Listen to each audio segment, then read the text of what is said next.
Right இப்போ கவனிங்க. So torque from torque we need to start. So டார்க்ன்றது நம்ம ரெண்டு விதமா கண்டுபிடிக்கலாம் இல்லையா? R cross f vector. Okay, now vector is nothing but r cross f vector. So torque நம்ம எப்படி கண்டுபிடிக்கலாம்னா ரெண்டு வேல கண்டுபிடிக்கலாம். One is magnitude into direction. So மேக்னிடியூடோட ஃபார்முலா என்னன்னு பார்த்தீங்கன்னா RF sin theta. ஓகே, RF sin theta and n cap into direction of the torque which is given by right hand thumb rule. Okay, so tau vector is nothing but r cross f vector. You need to find using determinant. Okay, r vector, f vector position, அதாவது ஒன்னு வந்து magnitude direction நமக்கு தெரிஞ்சா நம்ம டைரக்டா கண்டுபிடிச்சிடலாம். இல்ல அப்படின்னா r cross f vector கொடுத்திருந்தாங்கன்னா டிட்டர்மினன்ட் மெத்தட் மூலமாவும் we can find the torque. Okay, so torquன்றது நம்ம என்ன பார்த்தோம்? So அந்த மேக்னிடியூடுக்கு பேர் என்ன வச்சிருந்தோம்? அந்த மேக்னிடியூட் ஆஃப் டார்க்குக்கு பேர் வந்து you call that as moment of force. சரியா? So இப்போ இதுதான் ஆக்சிஸ். ஆக்சிஸ் வந்து ஒரு பாயிண்ட் தான் நமக்கு தெரியுது இல்லையா? Axis is a point we are able to see it.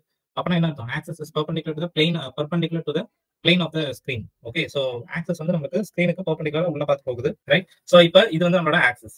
இப்போ ஆக்சிஸ்ல இருந்து மாஸ் m க்கு இருக்கக்கூடிய வெக்டர் தான் என்னது? நமக்கு r வெக்டர். ரைட்? ஆக்சிஸ்ல இருந்து மாஸ் m க்கு இருக்கக்கூடிய வெக்டர் தான் என்னது? r vector. So r position vector of for force effect. அதாவது ஃபோர்ஸ் வந்து கரெக்டா எந்த இடத்துல ஆக்ட் ஆகுது? ஃபோர்ஸ் கரெக்டா இந்த பாயிண்ட்ல ஆக்ட் ஆகுது. ஆக்சிஸ்ல இருந்து அந்த பாயிண்ட்ல எந்த பாயிண்ட்ல ஃபோர்ஸ் ஆக்ட் ஆகுதோ வரையக்கூடிய வெக்டர் பேர் தான் என்னது? You call that as r vector. Okay, so this is our r vector. So r cross f தான் நமக்கு டார்க். இப்போ ஆல்ரெடி நம்ம சொன்ன மாதிரி RF sin theta is the magnitude or the moment of the force. So இப்போ அந்த RF sin theta ல r sin theta term இருக்கு இல்லையா? r sin theta ன்ற term அது வந்து நம்ம r perpendicular னு கூப்பிடலாம். ஓகே, RF sin theta ல moment of force டார்க் கண்டுபிடிக்கிறதுல அந்த r sin theta க்கு வந்து r perpendicular னு கூப்பிடுறேன். அது கண்டுபிடிக்கிறது ரொம்ப ஈஸியான ஒரு ப்ரொசீஜர் நம்ம படிச்சோம். அதாவது ஃபோர்ஸோட லைன் இதுதான். இதான் ஃபோர்ஸ் ஆக்ட் ஆகக்கூடிய லைன் இல்லையா? இது அப்படியே எக்ஸ்டெண்ட் பண்ணணும். ஃபோர்ஸ் ஆக்ட் ஆகக்கூடிய இந்த லைன் அப்படியே எக்ஸ்டெண்ட் பண்ணிட்டு ஆக்சிஸ்ல இருந்து அந்த லைனுக்கு ஒரு பெர்பெண்டிகுலர் லைன் டிரா பண்ணனும் வைங்க. இதுதான் லைன் ஆஃப் ஃபோர்ஸ். இந்த லைன் ஆஃப் ஃபோர்ஸ்க்கு ஆக்சிஸ்ல இருந்து ஒரு பெர்பெண்டிகுலர் லைன் டிரா பண்ணா அதுதான் என்னவா இருக்குமா? இந்த r sin theta, that is r perpendicular இருக்கும் அப்படின்றது தான் point. Okay, so that will be our r perpendicular and it's a easy procedure. So அந்த magnitude of torque பேர் என்னது? Moment of force. இப்போ அதுக்கு நம்ம சைன் கன்வென்ஷன் ரெகுலரா யூஸ் பண்ணுவோம். இப்போ எப்படி நம்ம right side positive left side negative அப்படின்னு சொல்ற மாதிரி நம்ம ஜெனரலா சைன் கன்வென்ஷன் என்ன எடுத்துக்கோனா ஆன்டி கிளாக்வைஸ் ரொட்டேஷன் ப்ரொடியூஸ் பண்ணக்கூடிய டார்க்கு வந்து நம்ம என்ன சொல்றோம்? பிளஸ் டவு அப்படின்னு கூப்பிடுறோம். அதே கிளாக்வைஸ் ரொட்டேஷன் ப்ரொடியூஸ் பண்ற இடத்துல we are going to call it as minus 2. So anti clockwise directionல பிளஸ் டவு, clockwise directionல minus டவு அப்படின்ற sign convention we are going to use. So f is equal to r of sin theta கண்டுபிடிச்சிட்டு ஜெனரலா நம்ம வந்து sign apply பண்ணுவோம். Okay, so நம்ம இங்க ஒரு பாயிண்ட், ஏன்னா நம்ம இங்க ரொட்டேஷன் மோஷன் மெயினா டிஸ்கஸ் பண்ண போறோம் இல்லையா? சோ இப்போ இதுதான் ஆக்சிஸ்னு வைங்களேன். This is our axis. நம்ம படிக்க போற ஃபோர்ஸஸ் எல்லாமே எப்பவுமே, ஓகே, இதுல உங்களுக்கு டவுட்டே வேண்டாம். எப்பவுமே நீங்க உங்க இடத்துல டார்க் படிச்சீங்கன்னா you just try to find this. என்னன்னா அந்த ஆக்சிஸ்க்கு பெர்பெண்டிகுலரா ஒரு பிளேனை இமேஜின் பண்ணிக்கோங்க. இதான் axis. Imaginary line is axis. அதுக்கு பெர்பெண்டிகுலரா ஒரு பிளேன். Okay, correct. அந்த ஆக்சிஸ்க்கு பெர்பெண்டிகுலரா ஒரு பிளேன் எடுத்துக்கணும். இந்த ஃபோர்ஸஸ் நம்ம டார்க் கால்குலேட் பண்றோம்ல, டார்க்ல கால்குலேட் பண்ணக்கூடிய அந்த எஃப் வெக்டர் இருக்குல்ல, அது எப்பவுமே எப்படி இருக்கும்? அந்த பிளேன்ல தான் இருக்கும். ஓகேவா இந்த point? This is one like ஒரு இன்சைட்னு சொல்லுவாங்கல்ல, நம்ம படிக்கிறதுக்கு பின்னாடி இருக்கக்கூடிய ஒரு ரொம்ப ஒரு ஆழமான ஒரு பாயிண்ட். அதாவது ஆழமான பாயிண்ட்னா அந்த force which we are trying to find the torque வந்து எப்படி இருக்கும்? அந்த ஆக்சிஸ்க்கு பெர்பெண்டிகுலர் along the plane தான் இருக்கும். இந்த பாருங்க, இந்த ஃபோர்ஸ் இருக்குல்ல, அந்த பிளேன்ல தான் இருக்கு. ஓகே, நம்ம படிக்க போற எல்லா டார்க்குமே அப்படிதான் இருக்க போகுது. என்டையர் ரொட்டேஷன் மோஷன் நீங்க எங்க டார்க் நீங்க 11th ஸ்டாண்டர்ட்ல படிச்சீங்கனாலும் அது வந்து அந்த ஆக்சிஸ் ஓட பெர்பெண்டிகுலர் பிளேன்ல தான் it will be staying, right? So இப்போ வந்து இப்போ நெட் ஃபோர்ஸ்ன்றது நமக்கு தெரியும் F1 F2 F3 னு. அதே மாதிரி நெட் டார்க் அப்படின்றது F1 vector plus F2 vector plus F3 vector net டார்க்ன்றது. இப்போ ஜெனரலா நம்ம வந்து வெக்டர் சயின்ஸ்ல போடுறதுனா அது நம்மளோட விஷயம் தான். if you know what is ஒரு ஆப்ஜெக்ட் மேல ஒரு பாடி மேல F1 τ1 dark, τ2 dark and τ3 act ஆச்சுன்னா அது எல்லாத்தோட சம்மேஷன் தான் நமக்கு நெட் டார்க். இது வந்து வெக்டர் சயின்ஸ்ல இருக்கு. இப்போ எனக்கு வந்து வெக்டர் சயின்ஸ் யூஸ் பண்ண முடியாது, எனக்கு வந்து ஈஸியானது ஸ்கேலார் ஃபார்ம் யூஸ் பண்றேன் அப்படின்னா with the sign convention you need to use tau net is equal to τ1 plus τ2 plus τ3. ஆனா இங்க முக்கியமான பாயிண்ட் என்னது? சைன் கன்வென்ஷன் அப்ளை பண்ணணும். ஓகே தானே? இப்போ நம்ம படிக்க போறது என்னது? Centre of mass. Okay, centre of mass அப்படின்னா என்னன்றது quickly we'll go through that. So ஒரு பாயிண்ட் மாஸ்ன்றது நமக்கு தெரியும். கரெக்ட்டா? பாயிண்ட் மாஸ்ன்றது அதுக்கு வால்யூம் கிடையாது, மாஸ் மட்டும் இருக்கிறது நம்ம பாயிண்ட் மாஸ்னு சொல்லுவோம். அதுலயே ஒரு முக்கியமான பாயிண்ட் நம்ம பார்த்தோம். if the size of the object, எப்போ ஒரு ஆப்ஜெக்ட்ட பாயிண்ட் மாஸா கன்சிடர் பண்ணலாம் அப்படின்னு சொல்றோம்னா when the size of the object is very small compared to the distance traveled by the body. Okay, இப்போ ஃபார் எக்ஸாம்பிள் நம்ம இப்போ இது வந்து ஒரு 5 மீட்டர் இருக்கக்கூடிய ஒரு காரோ ஒரு ஆப்ஜெக்ட் எடுத்துக்கோங்க. ஓகே, இது வந்து 50 கிலோமீட்டர் டிராவல் பண்ணுது. சோ அதோட சைஸை கம்பேர் பண்ணும்போது அது டிராவல் பண்ண டிஸ்டன்ஸ் வந்து ரொம்ப அதிகமா இருக்கு இல்லையா? அந்த இடத்துல அதை நம்ம என்னன்னு சொல்லணும்? ஒரு பாயிண்ட் மாஸா கன்சிடர் பண்ணி படிக்கலாம். ஓகே, ஏன்னா அதோட டிஸ்டன்ஸ் டிராவல்டும் அந்த ஆப்ஜெக்டோட சைஸும் இஸ் வெரி ஸ்மால். ஓகே, நம்ம அர்த்தே வந்து we can consider as a point mass. ஏன்னா எர்த் டிராவல் பண்ணக்கூடிய டிஸ்டன்ஸ் இருக்குல்ல, அதோட டயாமீட்டர் எடுத்துக்கோங்க. எர்த்தோட டயாமீட்டரையும் எர்த் சன்னை சுத்தி வரக்கூடிய டிஸ்டன்ஸை கம்பேர் பண்ணும்போது it's very small. Okay, so எர்த்தே நம்ம என்னன்னு பண்ணலாம்? பாயிண்ட் மாஸா we can consider. இந்த பாயிண்ட் கிளியர் தானே? ஓகே, சோ அதுக்கப்புறம் இது வந்து பாயிண்ட் மாஸ்க்கான கண்டிஷன்ஸ். அதுக்கு வால்யூம் இருக்காது. ஓகே, சோ இப்போ வந்து சிஸ்டம் ஆஃப் பார்ட்டிகல்ஸ் அப்படின்றது வந்து மெனி பாயிண்ட் மாஸஸ் சேர்றத நம்ம என்ன சொல்றோம்? System of particles. ஓகே, வெறும் ஒரு பாயிண்ட் மாஸ்ன்றது பாயிண்ட் மாஸ் கூப்பிடுறோம். நிறைய பாயிண்ட் மாஸோட கலெக்ஷன் தான் நம்ம system of particles we are calling. Okay, so இப்போ rigid body or continuous body அப்படின்னு சொல்லுவோம். இப்போ எங்கிட்ட ஒரு டிஸ்க் இருக்கு, ஒரு ரிங் இருக்கு, ஓகே, ஒரு ஸ்பியர் இருக்கு, okay, or any shape you can imagine. எல்லாமே it's made of infinitely small particles. Infinitely large number of particles சேர்ந்து தான் என்ன ஆகுது, உங்களுக்கு ஒரு கண்டினியூஸ் பாடி கிரியேட் ஆகுது. கரெக்டா? ஒரு கண்டினியூஸ் பாடி வந்து கிரியேட் ஆகுது. ரிஜிட் பாடி கிரியேட் ஆகுதுன்னு சொல்லலாம். ஓகே, ரிஜிட் பாடினா என்னது? What is the condition? The distance between the two particles should not change when a reasonable amount of force has been applied. இது நம்ம ப்ரீவியஸா படிச்சிருக்கோம் இல்லையா? சோ இப்போ அடுத்து சென்டர் ஆஃப் கிராவிட்டி அப்படின்றது ஜெனரலா எங்க இருக்கும்? Centre of gravity point it will be in the middle. Okay, காமனா இருக்கக்கூடிய ஒரு இடத்துல தான், அதாவது ஜியோமெட்ரிக்கல் சென்டர்னு சொல்லுவோம். ஃபார் எக்ஸாம்பிள் டிஸ்க்கு சென்டர்ல இருக்கும், ரிங்குக்கு சென்டர்ல இருக்கும். ஓகே, ஒரு ராடுக்கு, ஒரு யூனிஃபார்ம் ராட் எடுத்துட்டீங்கன்னா ஒரு யூனிஃபார்ம் ராடுக்கு கரெக்டா மிடில்ல இருக்கும். யூனிஃபார்ம் ராடுன்றது என்னது? I think you are able to follow. ஒரு ஸ்கேல் எடுத்துட்டீங்கன்னா கரெக்டா மிடில்ல இருக்கும். ஓகே, ஒரு ஹேமர் எடுத்தீங்கன்னா எந்த சைடுல இருக்கும்? You take an hammer. Okay, you take a hammer. Hammerல எந்த சைடுல இருக்கும்? Centre of gravity come. if this is an hammer, மிடில்ல இருக்குமா, லெஃப்ட்ல இருக்குமா, ரைட்ல இருக்குமா? சென்டர் ஆஃப் கிராவிட்டி வந்து closer to the larger mass. Okay, அது நமக்கு தெரியும். இப்போ பட் சென்டர் ஆஃப் கிராவிட்டிக்கு பின்னாடி இருக்கக்கூடிய ரீசன் என்ன அப்படின்னா, அந்த என்டையர் பாடியோட வெயிட் வந்து எந்த இடத்துல ஆக்ட் ஆகும்னு சொல்றோம். ஒரு சென்டர் ஆஃப் கிராவிட்டி பாயிண்ட் ஏன் நம்ம படிக்கணும்? சென்டர் ஆஃப் மாஸும் சென்டர் ஆஃப் கிராவிட்டி ரெண்டுத்தையும் நம்ம பார்க்கணும். தனித்தனியா பாருங்க. தென் லேட்டரா ரெண்டு பேரும் ஒரே பாயிண்ட்ன்றது நம்ம பார்க்கலாம். சரி, அதாவது சென்டர் ஆஃப் கிராவிட்டின்றது என்னது? ஒரு point. It is a point, okay, at which the weight of the object is assumed to be acting. Entire weight of the body வந்து அந்த particular pointல ஆக்ட் ஆகுது அப்படின்றத நம்ம சொல்லக்கூடிய point. This is a rod, okay. அதோட centre of gravity இந்த பாயிண்ட்னு எடுத்துக்கலாம். இந்த சென்டர் ஆஃப் கிராவிட்டி பாயிண்ட்ல entire weight mg is acting. ஆனா ஒரிஜினலா சொல்ல போனா எல்லா இடத்துலயும் தான் ஆக்ட் ஆகும். கரெக்ட்டா இல்லையா? You take this body, this rigid body, this rod is made of many particles. So ஒரு பார்ட்டிகல் மேல mg ஆக்ட் ஆகும். கரெக்ட்டா இல்லையா? ஒரு பாடி மேல mg ஆக்ட் ஆகும். ஆனா நம்ம என்ன பண்ணுவோம்? அந்த ஒரே ஒரு சென்டர் ஆஃப் கிராவிட்டி பாயிண்ட்ல தான் எல்லா வெயிட்டும் ஆக்ட் ஆகுது அப்படின்னு சொல்லி நம்ம கன்சிடர் பண்ணுவோம். ஏன் அப்படின்னு பாத்தீங்கன்னா, அதாவது gravitational force acting at each point mass in the body. அதுல நமக்கு டவுட் இல்லை. Gravitational force acts at each point mass in the body. அதுல டவுட் இல்லை. இப்போ என்ன சொல்றானா, we consider the center of gravity point as the location where the entire weight of the body is acting. W is equal to mg. At this point of center of gravity, ஏன் நம்ம அந்த point ஸ்பெஷலா எடுத்து படிக்கணும்? ஏன் அதை நம்ம சொல்லணும் அப்படின்னா, அங்க வந்து டவுன் நெட் வந்து என்னவா இருக்க போகுது? ஜீரோவா இருக்க போகுது. அதாவது டவுன் நெட் ஜீரோனா அந்த இடத்துல நம்ம என்ன சொல்லுவோம்னா ரொட்டேஷனல் ஈக்குலிபிரியம் அப்படின்னு சொல்லுவோம். இப்போ ஒரு ஸ்கேல் எடுத்து நீங்க பேலன்ஸ் பண்ணணும்னு ட்ரை பண்ணீங்கன்னா கரெக்டா எந்த பாயிண்ட்ல பிளேஸ் பண்ணுவீங்க? உங்களோட ஃபிங்கரோட டிப் கரெக்டா சென்டர் ஆஃப் கிராவிட்டி. கரெக்டா? அந்த இடத்துல நம்ம எடுத்து பார்க்கும்போது there is no rotation. Clock வைஸும் இருக்காது, ஆன்டி கிளாக் வைஸும் இருக்காது. The scale will remain stable. So அந்த ஒரு ரீசனுக்காக தான் சென்டர் ஆஃப் கிராவிட்டியை we are trying to use it. எப்பலாம் வந்து டவுன் நெட் வந்து நமக்கு ஜீரோவா இருக்கும், நம்ம என்ன சொன்னோம்? சென்டர் ஆஃப் கிராவிட்டி பாயிண்ட்ல at center of gravity point or the center of gravity point tau net will be what? Equal to 0. This condition is rotational equilibrium. Clear? This condition is called as rotational equilibrium. இப்போ next என்ன சொல்றாங்க பாருங்க. center of gravity is clear. ஏன் நம்ம அந்த point எடுக்கணும்? ஏன்னா tau net 0ன்ற ஒரு ரீசனுக்காக we are interested to study center of gravity point. அதே மாதிரி center of mass என்ற பாயிண்ட் படிக்கிறதுக்கான ரீசன் என்ன அப்படின்னா, இப்போ நல்லா கவனிங்க. this is a dumbbell, let's take. அதாவது இங்க ஒரு மாஸ் இருக்கு, இங்க ஒரு மாஸ் இருக்கு. சோ ரெண்டு மாஸ் நடுவுல வந்து அட்டாச் ஆயிருக்கு, ஒரு ஸ்டிக்கால அட்டாச் ஆயிருக்கு வைங்களேன். இதை நான் வந்து த்ரோ பண்ணா என்ன ஆகும்? when I throw this mass in space, அது ரொட்டேட் ஆகி அப்படியே இப்படி போகுமா? Right. So this is the path taken by this body. அதாவது ரொட்டேட்டும் ஆகுது, அப்படியே சுத்திக்கிட்டே ட்ரான்ஸ்ஃபர் ஆகி இந்த இடத்துக்கு போயிருக்கு. ரைட்டா? சோ இந்த இடத்துல நம்ம அப்சர்வ் பண்ண வேண்டிய பாயிண்ட் என்னன்னா, இங்க வந்து ரொட்டேஷன் நடந்திருக்கு. ஓகே, நான் இந்த ராட் தூக்கி போட்டோன்னே ரொட்டேட் ஆயிட்டே it came here. Okay, so ரொட்டேஷனும் நடந்திருக்கு, இந்த இடத்துல டிரான்ஸ்லேஷன் நடந்திருக்கு. Is it everyone ready to accept? அந்த சுத்தி இருக்கிறத நம்மளால அப்சர்வ் பண்ண முடியுது. அட் தி சேம் டைம் ஒரு ப்ரொஜெக்டைல் பாத்லயும் போயிருக்கான். So you are able to see two things here. ஒன்னு ப்ரொஜெக்டைல் பாத்ல போயிருக்கு, இன்னொன்னு ரொட்டேஷனும் நடந்திருக்கு. சோ என்ன விஷயம் அப்படின்னா, இங்க டிரான்ஸ்லேஷன் மோஷனும் இருக்கு, ரொட்டேஷனும் நடந்திருக்கு. Okay, we have thrown a dumbbell in the space. The motion is translation as well as rotation அப்படின்னு சொல்றோம். ஓகே, சோ இந்த இடத்துல நம்ம அப்சர்வ் பண்ண வேண்டிய பாயிண்ட் என்னதுப்பா? இங்க ஒரு பிளேட் வந்து தூக்கி போடுறோம். அந்த ஒரு பாயிண்ட் மட்டும் என்ன பாத் மேக் பண்ணுது? ஒரு ப்ரொஜெக்டைல் பாத் மேக் பண்ணுதா? சோ என்டையர் அந்த ஒரு ஸ்பெஷல் பாயிண்டோட ரீசன் என்ன பாருங்க. To study the motion of mass m1 and m2.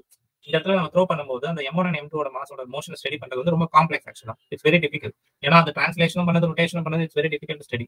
அந்த இடத்துல தான் நமக்கு என்ன வருது அப்படின்னு பாத்தீங்கன்னா, to study the motion of mass m1 and m2 will be difficult, complex. But there is a special point in the body called as center of mass. இந்த particular point மட்டும் நம்ம ட்ராக் பண்ணோம் அப்படின்னா அது என்ன பாத்ல வருது? கரெக்ட்டா ப்ரொஜெக்டைல் பாத்ல வருது, which behaves like a point particle or point mass. Okay, இந்த பாயிண்ட் மட்டும் என்ன பாத்ல வருது? It is coming in a projectile path. கிளியரா? சோ ஒரு பாடி நம்ம தூக்கி போடுறோம், அந்த என்டையர் பாடியை படிக்கிறது வந்து ஒரு பார்ட்டிகலையும் படிக்கிறது ரொம்ப டிஃபிகல்ட்.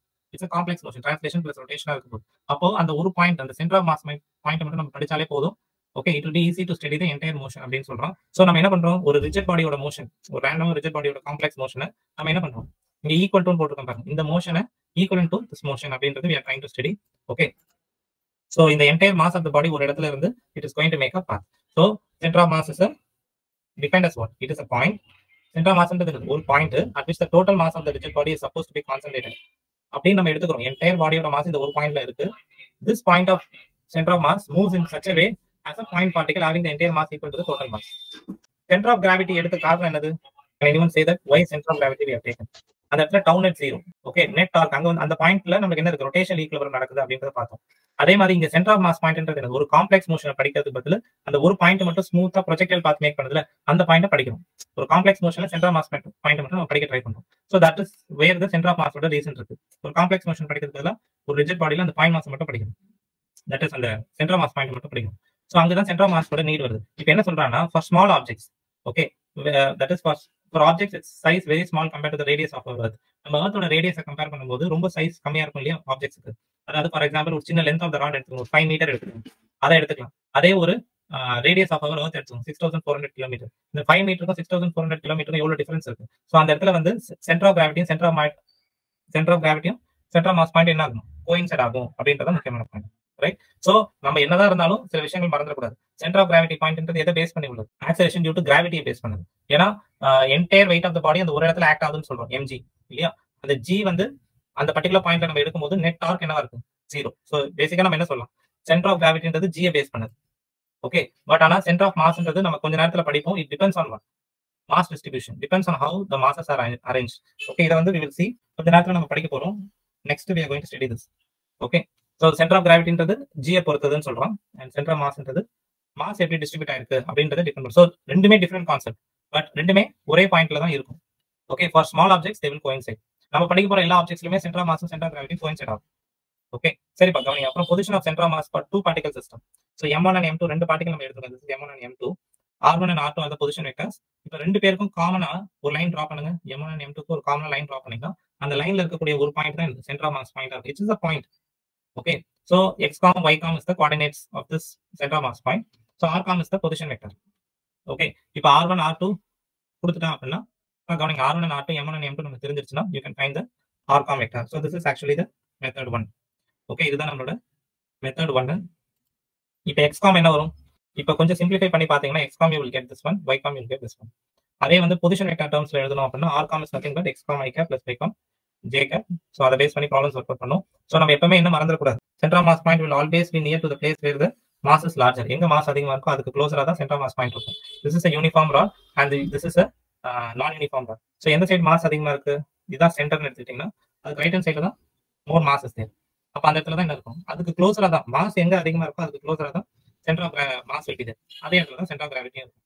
சரிப்பா கவனிங்க. இப்ப சார் எப்படி அதை கான்ஃபிடென்ட்டா சொல்றீங்க அப்படின்னா இதை மேத்தமெட்டிக்கலா ப்ரூவ் பண்ண முடியுமான்னு கேட்டீங்கன்னா இந்த ஃபார்முலாவை நீங்க கேர்ஃபுல்லா வாட்ச் பண்ணீங்க அப்படின்னா எந்த சைடு மாஸ் அதிகமா இருக்கோ நியூமெரிக்கலி பார்க்கும்போதும் சென்டர் மாஸ் பாயிண்ட் அதுக்கு க்ளோஸரா தான் வரும். பாருங்க, m1 அதிகமா இருந்துச்சுன்னா அதுக்கு க்ளோஸரா தான் சென்டர் மாஸ் பாயிண்ட் வரும். அதை வந்து நம்ம ப்ரெடிக்ட் பண்ண முடியும், மேத்தமெட்டிக்கலா ப்ரூவ் பண்ணவும் முடியும். ஐ திங்க் நான் இங்க அதை பத்தி ஒர்க் அவுட்டும் பண்ணியிருக்கேன். நான் இருக்கு இல்லையா 1 kg 2 kg 10 kg எக்ஸாம்பிள் வச்சு நான் அதை ப்ரூவ் பண்ணியிருக்கேன்.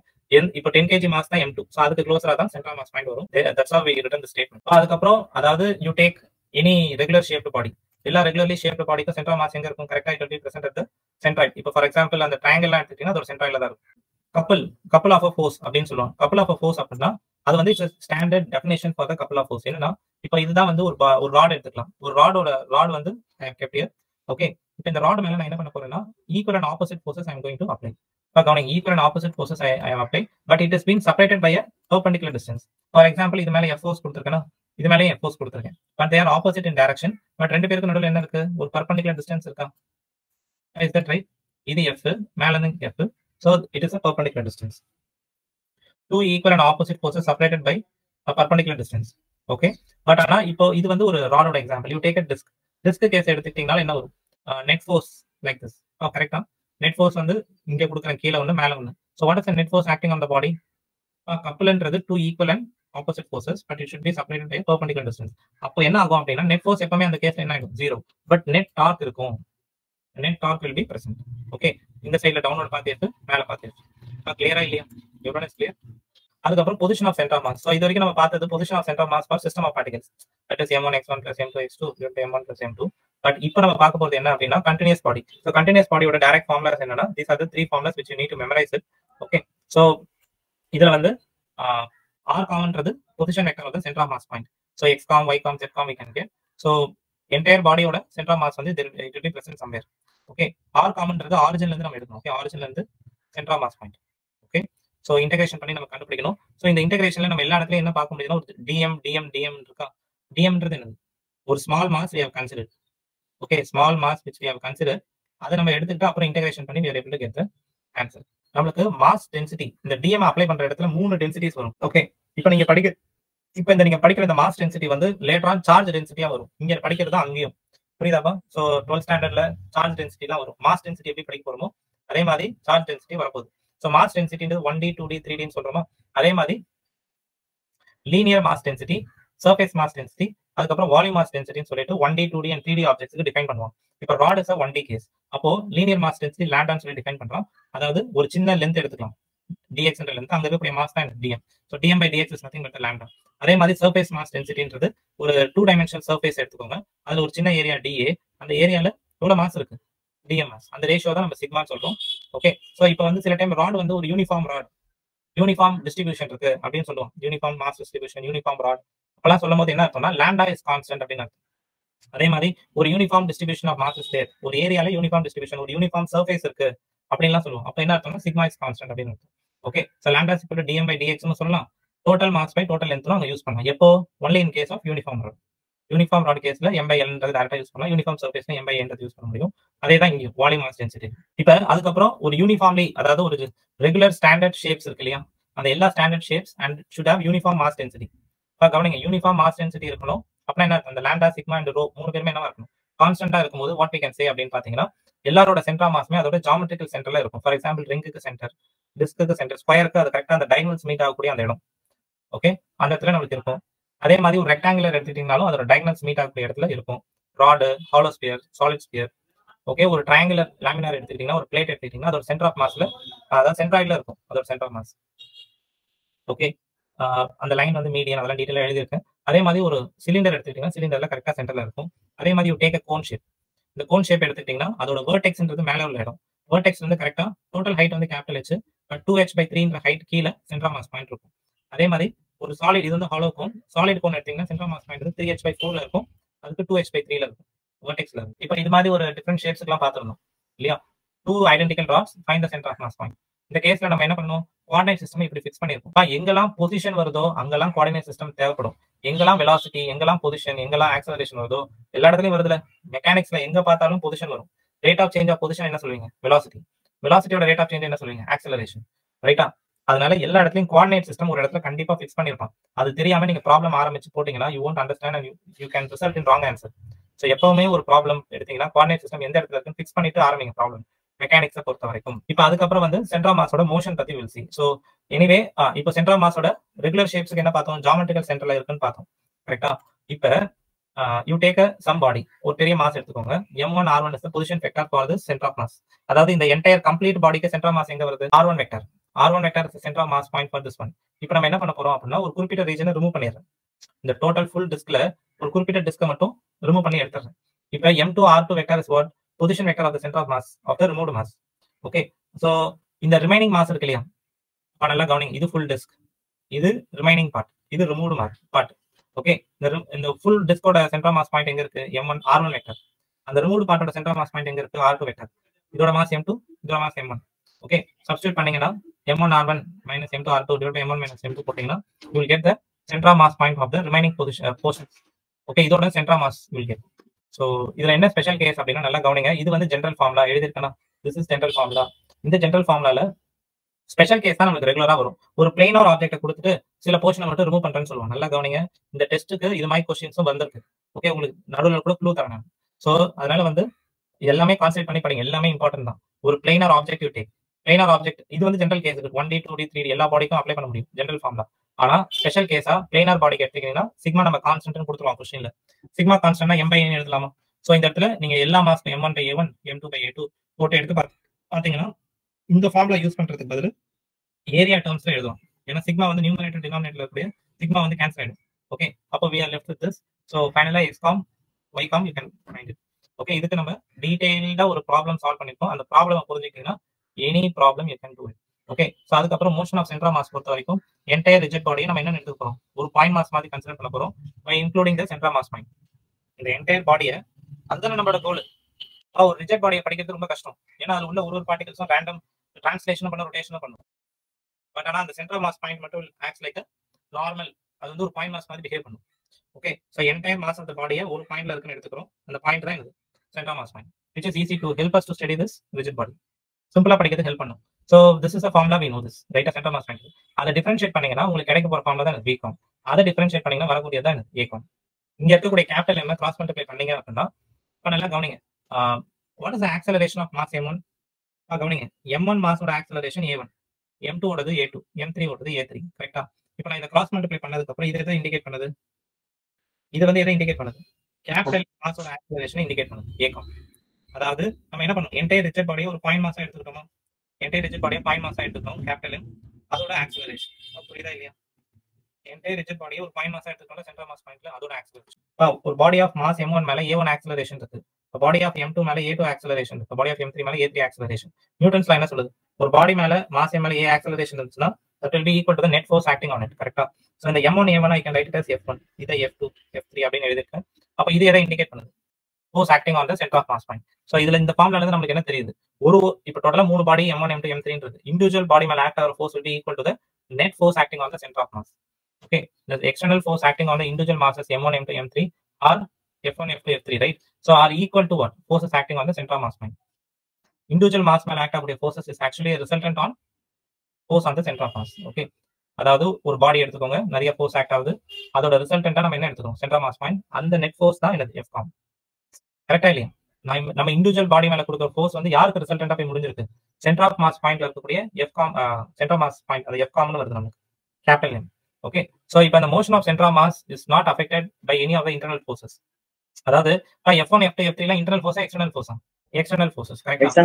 அந்த உள்ள இருக்கக்கூடிய இன்டர்னல் ஃபோர்ஸஸால இது அஃபெக்ட் ஆகாது அப்படின்னு சொல்லுவாங்க. ஏன்னா இன்டர்னல் ஃபோர்ஸ்ன்றது அட்ராக்ஷன் இண்டிவிஜுவல் மாலிகுல்ஸ் நடுவுல இருக்கக்கூடிய ஃபோர்ஸஸால வருது. So it will actually cancel each other. அதனால நம்ம என்ன தெரிஞ்சுக்கணும்னா முக்கியமான point, center of mass is not affected by internal forces. External force மட்டும் தான் அஃபெக்ட் ஆகும்.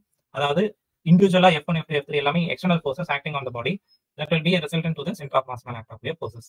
அதே மாதிரி நம்ம internal forces is not going to affect the centre of mass point அப்படின்னு நம்ம சொல்லிட்டோம். ஏன்னா they will generally cancel each other.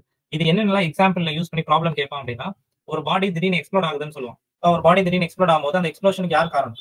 It is the internal forces. அதே மாதிரி firing of gun, bullet model இருக்கு இல்லையா, அதுலயுமே வந்து இன்டர்னல் ஃபோர்ஸஸ் தான் காரணம். என்னதான் நம்ம அந்த ட்ரிகரை அழுத்தினாலும் அந்த புல்லட் முன்னாடி போறது, கன் பின்னாடி இதுவாகிறது, ரீகாயில் ஆகுது, எல்லாமே இன்டர்னல் ஃபோர்ஸ் தான் நடக்காது. அதே மாதிரி ஒரு ஃபிரிக்ஷன்லெஸ் சர்ஃபேஸ், ஸ்மூத் சர்ஃபேஸ் மேல ஒரு பிளாங்க் போட்டு நடந்தீங்கன்னா பிளாங்க் என்ன ஆகும்? Plank will go towards left, the person will walk towards right.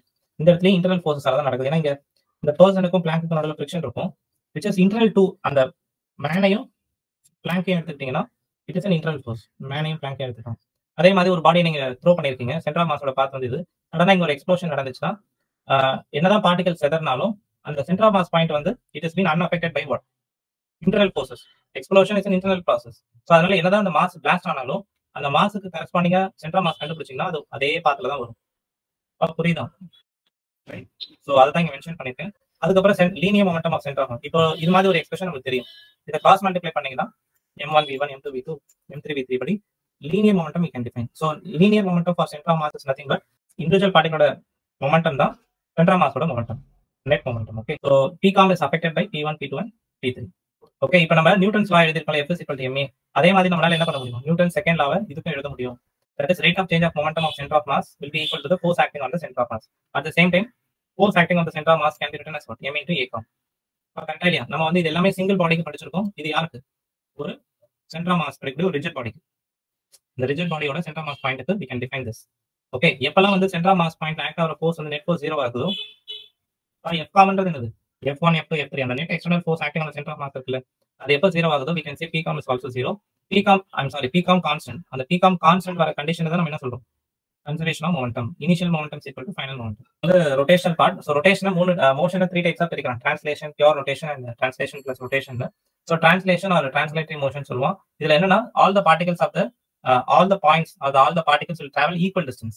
Okay, so translation மோஷனுக்குள்ள தான் ரெக்டிலினியர் மோஷனும் கர்விலினியர் மோஷனும் வரும். பியூர் ரொட்டேஷன் எடுத்துட்டீங்கன்னா பியூர் ரொட்டேஷன்ல about a given axis. Axis என்றது ஒரு இமேஜினரி லைன். அந்த imaginary line about which the object will be rotating. அதுதான் நம்ம என்ன சொல்றோம்? இங்க வந்து டிரான்ஸ்லேஷன் இருக்கு. ஆப்ஜெக்ட் வந்து பியூர் சர்க்குலர் மோஷன்ல மட்டும் தான் போகும். அப்படி பியூர் சர்க்குலர் மோஷன்ல each particle are moving means அது நம்ம பியூர் ரொட்டேஷன் மோஷன் சொல்றோம். இப்ப டிரான்ஸ்லேஷன் பிளஸ் ரொட்டேஷன் ரெண்டுமே பண்ணுச்சுன்னா அது that is a mixture of translation plus rotation. So pure ரொட்டேஷன்ன்றது டிரான்ஸ்லேஷன் இல்லாம இருக்கிறது நம்ம பியூர் ரொட்டேஷன் சொல்றோம். ஓகே தானே எப்படி? சோ இதுதான் access. Particles R rotating. A B C ன்னு ஒரு 3 பாயிண்ட் ட்ராக் பண்றேன். All these points are making a circular path. அப்ப இத பியூர் ரொட்டேஷன் அப்படின்னு சொல்லலாம். அதுக்கப்புறம் ஒரு சைக்கிள் டிரைவ் பண்ணும்போது இங்க each wheel is making a rotation as well as translation. கரெக்டா இல்லையா? At the same time wheel is rotating. At the same time this is also moving. So இத நம்ம என்ன எக்ஸாம்பிள் சொல்றோம்? Translation plus rotation. ஓகே. இப்ப இன்னொரு example என்னன்னா நீங்க வந்து bat and toss அப்படின்னு சொல்லுவா. இட்ஸ் அதாவது இத வச்சு விளையாடுறதுன்னு வைங்க. bat and tossன்றது. சோ இத நீங்க த்ரோ பண்ணீங்க அப்படின்னா it will make a rotation also translation. கரெக்ட்டா translation plus rotation ரெண்டுமே பண்ணும். ஆனா சென்டர் ஆஃப் மாஸ் மட்டும் என்ன பண்ணுது? அந்த சென்டர் ஆஃப் மாஸ் பாயிண்ட் மட்டும் எடுத்து பாத்தீங்கன்னா it is going to make a projectile path. Okay. So இத நம்ம இந்த என்டையர் மோஷனை ரெண்டு பார்ட்டா பிரிக்கலாம். rotation about center of mass which is pure rotation, at the same time pure translation you can separate. இது ரெண்டும் சேர்ந்தது தான் என்னது? this motion. ஓகே. சோ இப்போ வந்து you take a rotating object, ஒரு wheel எடுத்துக்கோங்க. that is ஒரு sphere, disc or cylinder you take. அது வந்து ஒரு சர்ஃபேஸ்ல ரோல் ஆகி போகும்போது it is going to make translation and also rotation. So translation plus rotation ரெண்டுமே பண்ணுது. ஓகே. சோ இந்த இடத்துல axis மூவ் ஆகுதா இல்லையா? axis is moving. Okay. Right. So இப்போ at the same time axis வந்து பாடிக்கு வித்தினாவும் இருக்கலாம், வெளியிலயும் இருக்கலாம். Axis can be within a body or outside the body, but all the particles about a pure rotation எடுத்துக்கிட்டீங்கன்னா all particles are going to make a circular path. Okay. இங்க நம்ம ரொம்ப இம்பார்ட்டன்டான point என்னன்னா in any pure rotation, any rotational motion, all the particles is going to have same omega. Okay, same omega. ஏன்னா ஒரு rigid பாடியா இருந்தா distance between the particles என்னவா இருக்கும்? When it is a rigid body, the distance between the particles should be same. So அது rotate ஆகும்போது அந்த distance between them same இருக்கணும்ன்ற ரீசனால என்ன ஆகும்? All will have same omega. That is, all will have a circular path of same omega. But சென்டர்ல இருந்து உள்ள radius, velocity, இந்த v லாம் இருக்குல்ல, ஒமேகா மட்டும் தான் சேம். v r லாம் டிஃபரெண்டா இருக்கும் ஒரு பார்ட்டிகளுக்கும். ஓகே. சோ நம்ம ஆல்ரெடி நம்ம சர்க்குலர் மோஷன் டீடைலா படிச்சிருக்கோம். ஐ திங்க் எவ்ரிவன் இல்லையா? சோ அந்த சர்க்குலர் மோஷன்ல நம்ம என்னென்ன ஃபார்முலாஸ்லாம் படிச்சோமோ அந்த theta, del theta, velocity, omega definition, okay, v is equal to r omega. Okay. நம்ம என்னென்னலாம் படிச்சோமோ அது எல்லாமே இங்க அப்ளை பண்ணலாமா? this is also very important point. So ஒரு பியூர் ரொட்டேஷன் எடுத்துக்கிட்டீங்கன்னா all particles are going to have same omega. v r என்னவா இருக்கும்? v r நம்மளுக்கு டிஃபரெண்டா இருக்கலாம். ஓகே. சோ நம்ம theta, del theta, alpha, omega என்னெல்லாம் படிச்சோமோ சர்க்குலர் மோஷனுக்கு அது எல்லாமே இங்கேயும் வேலிட் தான். ஓகே. சோ இப்போ வந்து லீனியர் வெலாசிட்டி அண்ட் ஸ்பீடோட relation v is equal to r omega. நம்ம தான் சொல்லியிருந்தோம் இல்லையா? எல்லா பார்ட்டிகல்ஸ்க்கும் omega same. So v1 by r1 will be equal to v2 by r2. Okay. சரி, இப்ப கவனிங்க. நம்ம டிரான்ஸ்லேஷன் மோஷன்ல f is equal to ma apply பண்றோம். அங்க இருக்கக்கூடிய a க்கு வந்து ஜெனரல் ஆக்ஸலரேஷன் சொல்லி படிச்சிருக்கோம். இதெல்லாம் நியூட்டன் செகண்ட் லா. கரெக்ட்டா இல்லையா?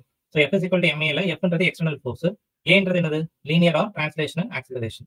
கரெக்ட்டா இல்லையா? Linear or translational acceleration a வெக்டர்ன்றது, அந்த f எக்ஸ்டர்னல்ன்றது என்னது? Net force acting on it. Okay. So ஒரு பாடி ஆஃப் மாஸ் மேல a is the acceleration acting means அது மேல f external should be acting இல்லையா? இதுல இருக்கக்கூடிய a க்கு பேர் வந்து நம்ம இது வரைக்கும் ஜெனரல் ஆக்ஸலரேஷன் சொல்லி பேர் வச்சோம். இங்க என்ன பேர் வைக்கலாம்னு பாருங்க. Linear acceleration. ஜெனரலா இது வரைக்கும் நம்ம ஆக்ஸலரேஷன் கூப்பிட்டு பழகிட்டோம். ஆனா ரொட்டேஷனல் மோஷன் சாப்டர் நம்ம படிக்கும்போது இதுக்கு செப்பரேட்டா ஒரு பேர் வச்சு தான் கூப்பிடணும். ஃபுல் பேர் வச்சு கூப்பிடணும். தட் இஸ் லீனியர் ஆக்ஸலரேஷன் இல்லனா டிரான்ஸ்லேஷனல் ஆக்ஸலரேஷன் அப்படின்னு கூப்பிடலாம். அந்த m க்கு பேர் என்னது? மாஸ் இல்லையா? Mass is a measure of inertia. More is a mass, more will be the inertia. Okay. வெறும் inertia இது பேர். ஓகே. and f externalன்றது ஃபோர்ஸ். It is clear. நல்லா கவனிங்க. இங்க ரொம்ப ஒரு இன்ட்ரெஸ்டிங்கான பாயிண்ட் என்னன்னா நம்ம இனர்ஷியாவோட what is the role for inertia? Mass is a measure of inertia. Mass தான் இனர்ஷியா நம்ம சொல்றோம். More is a mass, more is a inertia. மாஸோட ரோல் என்ன? which is inertia. ஒரு ஆப்ஜெக்ட்டோட வெலாசிட்டி மாறுற இடத்துல யார் இருக்கா? இப்ப ஒரு ஆப்ஜெக்ட்டோட வெலாசிட்டி வந்து vi ல இருந்து vf க்கு மாறணும்னு வைங்க. அது அப்போஸ் பண்ற இடத்துல இருக்கிறதா என்னது? மாஸ். அதாவது சேஞ்ச் ஆஃப் ஸ்டேட் கொண்டு வராம இருக்கிறதா மாஸோட வேலை. ஃபார் எக்ஸாம்பிள் ஆக்ஸலரேஷன் வந்து ஃபோர்ஸ் பை மாஸ் எடுத்தீங்கன்னா when the mass is more acceleration will be less. so இது எதை இண்டிகேட் பண்ணுது? அந்த ஆப்ஜெக்ட்டை குயிக்கா நம்ம மூவ் பண்ண முடியாது. ஒரு எலிஃபண்ட் எடுத்துக்கோங்க, ஒரு சின்ன சைக்கிள் எடுத்துக்கோங்க. எலிஃபண்ட்டை ஈஸியா புஷ் பண்ணலாமா இல்ல சைக்கிளையோ இல்ல வேற ஏதாவது ஸ்மால் ஆப்ஜெக்ட்ஸை புஷ் பண்ணலாமா? ஸ்மால் ஆப்ஜெக்ட்ஸ் தான் ஈஸியா புஷ் பண்ண முடியும். That is we can make into அதோட வெலாசிட்டியா மாத்தக்கூடியது வந்து ஸ்மால் மாஸ்க்கு தான். சோ இங்க எழுதியிருக்கேன் பாருங்க. டிரான்ஸ்லேஷன் மோஷன்ல ஒரு பாடியோட வெலாசிட்டியா vi ல இருந்து vf க்கு மாறறத அப்போஸ் பண்றது யாரு? அப்போஸ் பண்றது வந்து ஸ்மால் m. இங்க நம்ம பார்க்க போற நெக்ஸ்ட் இம்பார்ட்டன்ட் பாயிண்ட் என்ன அப்படின்னா ஒரு ஆப்ஜெக்ட்டோட வெலாசிட்டியா vi ல இருந்து vf க்கு மாத்துறது. That is change in state னு சொல்லுவாங்க. ஒரு வெலாசிட்டில இருந்து இன்னொரு வெலாசிட்டி மாத்துறத அப்போஸ் பண்றது யாரு? Opposed by mass m. So vi ல இருந்து vf opposed by mass m. கரெக்ட்டா? அது நம்ம இனர்ஷியான்னு கூப்பிடுறோம் டிரான்ஸ்லேஷன் மோஷன்ல. ஓகே. இப்ப அப்படியே நம்ம ரொட்டேஷன் மோஷனுக்கு வாங்க. இங்க டிரான்ஸ்லேஷன் மோஷன்ல நம்ம f = ma ன்னு படிச்சோம்ல, அந்த a கூட தனியா பேர் வச்சோம். லீனியர் ஆக்ஸலரேஷன், m க்கு வெறும் inertia. And this is a force. அதுக்கு கரஸ்பாண்டிங் எப்படி இந்த ஃபார்முலா இருக்கும் அதே மாதிரி உள்ள ஃபார்முலா தான் இது. Tau external is equal to I alpha. Mass இருக்கிற இடத்துல கரஸ்பாண்டிங் இங்க என்ன எழுதிருக்கும்? மாஸ் இருக்கிற இடத்துல இனர்ஷியா இருக்காப்பா. அதே மாதிரி லீனியர் ஆக்சலரேஷன் இருக்கிற இடத்துல இங்க என்ன இருக்கு நமக்கு? angular acceleration. Okay. So net force இருக்க வேண்டிய இடத்துல நமக்கு என்ன இருக்கு? நெட் டார்க் இருக்கு. நெட் ஃபோர்ஸ் இருக்க வேண்டிய இடத்துல நமக்கு நெட் டார்க் இருக்கு. நம்மளுக்கு வெறும் மாஸ் இருந்த இடத்துல இப்போ என்ன இருக்கு? மொமெண்ட் ஆஃப் இனர்ஷியா இருக்கு. ஓகே. சோ மொமெண்ட் ஆஃப் இனர்ஷியாவோட ரோல் என்னவா இருக்கும் அப்படின்னா கவனிங்க. மொமெண்ட் ஆஃப் இனர்ஷியாவோட ரோல் என்ன? ஒரு ஆப்ஜெக்ட்டோட ரொட்டேட்டிங் வெலாசிட்டி ஆங்குலர் வெலாசிட்டி வந்து ஒமேகா ஐ ன்னு இருக்குன்னு வைங்க. அந்த ஒமேகா ஐல இருந்து ஒமேகா எஃப் மாறாம அப்போஸ் பண்ற நேச்சர் தான் இது ஐயோட வேலை. புரியுதா? ஒமேகா ஐல இருந்து ஒமேகா எஃப் மாறாம இருக்கிறதுக்கு அப்போஸ் பண்ணக்கூடிய நேச்சர் தான் I. That is moment of inertia. But மாஸ்ன்றது ஒரு வேல்யூ தானே. இப்ப எங்க பிரச்சனை வருதுன்றது கவனிங்க. F is equal to ma நம்ம ஈஸியா ஹேண்டில் பண்ணிடுவோம். ஆனா tau is equal to high alpha handle பண்றது it's not that easy. Reason என்ன அப்படின்னா ஆல்பா கண்டுபிடிச்சிருவோம், tau net tau external கண்டுபிடிச்சிருவோம். I வந்து என்ன பிரச்சனை அப்படின்னா ஐன்றது எதை பொறுத்து மாறும்? ஷேப் பொறுத்து மாறும். கரெக்ட். ஷேப்பை பொறுத்து மாறும், ஆக்சிஸ் பொறுத்து மாறும்ல. Both it will depend. Axis and shape ரெண்டுத்தையும் பொறுத்து மாறிட்டே இருக்கும். பட் mன்றது மாறாது. அதனால பிரச்சனை வரல. F is equal to ma எப்பவுமே கான்ஸ்டன்ட்னு சொல்லுவோம். ஆனா இங்க I மாறக்கூடிய சான்ஸ் இருக்கு. ஒரு இதுக்கும் டிஃபரெண்ட் ஷேப்ஸ் பொறுத்து மாறும். வேற எதுவும் கிடையாது. ஓகே. இங்க moment of inertia and also mass ரெண்டுத்துக்கும் ஸ்கேலார் குவாண்டிட்டி தான். So moment of inertia for single particle வந்து mr². இங்க நம்ம ரொம்ப இம்பார்ட்டன்ட்டா சில விஷயம் நோட் பண்ணணும். ஆக்சிஸ் வந்து டெஃபினட்டா தேவை. ஏன்னா மொமெண்ட் ஆஃப் இனர்ஷியான்றது ரொட்டேஷன் கேஸ்ல தான் யூஸ் பண்ணுவோம். கரெக்ட்டா இல்லையா? Moment of inertia is defined in case of rotational motion. ஆக்சிஸ்ல இருந்து எவ்வளவு டிஸ்டன்ஸ் பெர்பெண்டிகுலர் டிஸ்டன்ஸ் எவ்வளவு இருக்கும் அந்த மாஸ் m இருக்கிறது தான் r. கரெக்ட்டா இல்லையா? ஆக்சிஸ்ல இருந்து அந்த மாஸ் m இருக்கக்கூடிய பெர்பெண்டிகுலர் டிஸ்டன்ஸ் தான் இது mass r. Okay. and m is the mass of the body. so inertia for a single particle வந்து perpendicular distance தான் எடுக்கணும். and m is the mass mr². so it is a scalar quantity. unit வந்து kg meter square. அதுக்கப்புறம் இந்த moment of inertia எதெல்லாம் depend பண்ணும் அப்படின்னு பாத்தீங்கன்னா mass and also the distance. கரெக்டா இல்லையா? மாஸ் ஏன் டிபெண்ட் பண்ணுது? r also it's going to depend. rன்றது இங்க என்ன நமக்கு? perpendicular distance from the axis. இப்போ பாருங்க, இப்போ r நான் இன்க்ரீஸ் பண்ணா மொமெண்ட் ஆஃப் இனர்ஷியாவும் y இன்க்ரீஸ் பண்ணாலே போதும். இங்க r இருக்கிறது இங்க 2r ன்னு மாத்தும் போது என்ன ஆயிடுது? இது 4i ன்னு மாறும். சோ அது மாதிரி நம்மளால இன்க்ரீஸ் பண்ண முடியுது. அதுக்கப்புறம் moment of inertia for system of particles. Moment of inertia for system of particles. That means what? இது indicate the system of particles na many point particles இல்லையா? சோ அதுக்கு inertia வந்து just summation பண்ணாலே போதும். I1, I2, I3, I4 just summation பண்ணாலே that will be the resultant inertia. This is the summation wise எழுதுறது. இதே continuous body க்கு just integration பண்ணுவீங்க. ஓகே. இதுதான் ஒரு பாடி. ஓகே. This is a rigid body. அதுல ஒரு சின்ன மாஸ் dm எடுத்துக்கிறோம் at a perpendicular distance of r from the axis. So integration பண்ணிட்டு you will get the answer. ஆனா உங்களுக்கு இன்டகிரேஷன்லாம் நீங்க பண்ண வேண்டாம். எல்லாத்துக்கும் ஸ்டாண்டர்ட் மெத்தட் மெமரைஸ் பண்ணிக்கலாம். ஓகே. பட் ஸ்டில் சமேஷன் ஃபார்முலாவையும் ஞாபகம் வச்சுக்கோங்க, இன்டகிரேஷன் ஃபார்முலாவையும் ஞாபகம் வச்சுக்கோங்க. அதுக்கப்புறம் இது இருக்கு இல்லையா, for 3 different shapes inertia calculate பண்றதுலாம் we have worked out. சோ அதுக்கப்புறம் moment of inertia is not constant இல்லையா, and it depends on the axis of rotation and shape ன்னு சொல்லலாமா. சோ இப்போ ஃபார் எக்ஸாம்பிள் ஒரு ஆப்ஜெக்ட்டோட ஆக்சிஸ் வந்து இப்படி இருக்கு. What is the inertia? I1 mr². அதே ஆக்சிஸ் கொஞ்சம் டில்ட் பண்றேன், அதுக்கு கரஸ்பாண்டிங்கா டிஸ்டன்ஸும் சேமா தான் இருக்கு. அதாவது ஆக்சிஸையும் அந்த மாஸையும் சேர்த்து டில்ட் பண்றப்போ டில்ட் பண்ணிருக்கலாம், அப்ப இனர்ஷியா என்னதான் இருக்கும்? சேமா தான் இருக்கும். இப்போ புரியுதா? எவ்ரிவன்? இங்கேயும் அதே இனர்ஷியா தான், இந்த கேஸ் I2வும் அதே இனர்ஷியா தான். ஸோ ஆக்சிஸ் வந்து வெர்டிகலா இருக்கா அதெல்லாம் பொறுத்தது கிடையாது, அந்த மாஸ் டிஸ்ட்ரிபியூஷனை வச்சுதான் சொல்ல வரேன். அப்போ புரியுதா? அப்படியே தான் இருக்கு, அந்த பெர்பெண்டிகுலர் டிஸ்டன்ஸும் ஆறா தான் இருக்கு. ஸோ அதனால பிரச்சனை வரல, சேம் வேல்யூ. அதுக்கப்புறம் நம்மளுக்கு மொமெண்ட் ஆஃப் இனர்ஷியா கண்டுபிடிக்கிறதுக்கான ரெகுலர் சிம்பிளிஃபை பண்ணக்கூடிய 2 தியரம்ஸ் என்ன அப்படின்னா parallel axis theorem and perpendicular axis theorem will reduce your efforts in finding moment of inertia. கொஞ்சம் ஈஸியா கண்டுபிடிக்க ஹெல்ப் பண்ணும். ஸோ ஸ்டாண்டர்ட் ஷேப்ஸ், அதாவது parallel axis theorem வந்து 2D and 3D objects use பண்ணலாம், அண்ட் perpendicular axis theorem வந்து only for 2D objects we can use. Okay. So அதாவது 2D 3D and also one dimensional body அதுக்கும் use பண்ணலாம், thin rodக்கும் use பண்ணலாம். This can be used for 1D objects. Perpendicular axis theorem can be only used for the 2D objects. Okay, Ix plus Iy will be equal to Iz, where Ix and Iy are the relation about x-axis and y-axis. X and y should be perpendicular here. X, y, z எல்லாரோட ஆக்சஸும் பெர்பெண்டிகுலரா இருக்கு. Okay. So அதுக்கப்புறம் நம்ம standard ஷேப்ஸோட இனர்ஷியாஸை memorise பண்ணிக்கோங்க. ரைட்டா? ரிங்குக்கு நான் எதெல்லாம் memorise பண்ணணும்னு உங்களுக்கு சொல்லியிருக்கேன். ஓகே. ஸோ அதெல்லாமே நோட் பண்ணிக்கோங்க. டிஸ்க்கு எப்படி பேரல் பெர்பெண்டிகுலர் உங்களுக்கு அப்ளை பண்ணணும்னு தெரியும் நினைக்கிறேன். ஓகே. இது மாதிரி ப்ராப்ளம்ஸ் நீங்க ரெகுலரா பார்க்கலாம். எப்படின்னா, ஸோ ஒரு என்டையர் டிஸ்கோட இனர்ஷியா வந்து பாசிங் டு தி சென்டர் வந்து இது நீட் ப்ரீவியஸ் இயர் क्वेश्चन தான். ஸோ mr² வாஸ் தி டிஸ்கோட இனர்ஷியா. பட் என்ன சொல்லுவானா, இந்த டிஸ்கை வந்து நான் ஸ்லைஸ் போடுறேன், நிறைய ஸ்லைஸா போட்டுறேன். அந்த ஸ்லைஸ்ல ஒரு ஸ்லைஸோட மாஸ் இனர்ஷியா மட்டும் என்னவா இருக்கும்னு கேட்கும்போது half mr² தான் யூ கெட். பட் இதுக்கு mr², இதுக்கு என்னது mr² தான். பட் ஆனா இதோட மாஸ் வந்து கரெக்டா போடுற மாதிரி இருக்கும். கரெக்டா எவ்வளவு fraction of this it is present, அதாவது டோட்டல் மாஸ் கேபிட்டல் எம்னா அதுல எவ்வளவு மாஸ் தான் இது அப்படின்றத கரெக்டா போடணும். கரெக்டா? கரெக்ட் தானே? ஓகே தானமா எவ்ரிவன்? ரைட். அதுக்கப்புறம் ஒரு யூனிஃபார்ம் ராடோட inertia is also very important. அப்புறம் rectangular lamina, hollow cylinder, solid cylinder, spherical shell, எல்லாத்துக்கும் டிரைவ் பண்ணியிருக்கேன். ஃபார்முலாஸை மெமரைஸ் பண்ணிக்கோங்க. அதாவது இப்போ ஃபார் எக்ஸாம்பிள் சாலிட் ஸ்பேருக்கு 2/5 mr ஸ்கொயர்னா அதுக்கு பேரலா எப்பயாவது கேட்டானா you just need to use the parallel axis theorem to find it. நம்ம வந்து மொமெண்ட் அதாவது centre of mass for removed portion படிச்சோம், ஞாபகம் இருக்கா? Centre of mass for removed portion படிச்சோம் இல்லையா? அதே மாதிரி இங்க moment of inertia for removed portion கேட்பான். அப்ப நம்ம என்ன பண்ணணும்? You need to use this formula. Moment of inertia for a complete body about a same axis AB will be equal to what? Moment of inertia of the remaining body about the same axis AB. அதே மாதிரி removed portion of the moment of inertia about the same axis. இந்த ஃபார்முலாவை நீங்க எந்த புக்லனாலும் ரொம்ப தெளிவா இருக்கிறது கஷ்டமா. நம்மளோட ஃபார்முலா ஷீட் தான் ஆக்சுவலா பெஸ்ட். ஃபார்முலா ஷீட்னு சொல்ல மாட்டேன், நம்மளோட கிளாஸ் நோட்ஸ். ஓகே, இவ்வளவு டீடைலா பண்ண முடியுமா? I am given you in detail. So தனியா ஃபார்முலா ஷீட் வந்து உங்களுக்கு எப்படி ரெஃபரன்ஸ்க்கு யூஸ்ஃபுல்லா இருக்கும் அது மாதிரி சின்ன சின்னதாக எழுதிக்கோங்க. பட் எனிவே நம்மளோட class notes will be very helpful to revise entire chapter. Okay, so இப்போ வந்து ஒரு complete body inertia about AB axis, remaining part அப்புறம் ரிமூவ் பண்ணி ஜஸ்ட் ஆட் பண்ணாலே போதும். ரிமைனிங் ரிமூவ் ஆட் பண்ணாலே கம்ப்ளீட் பாடி வந்துடும்.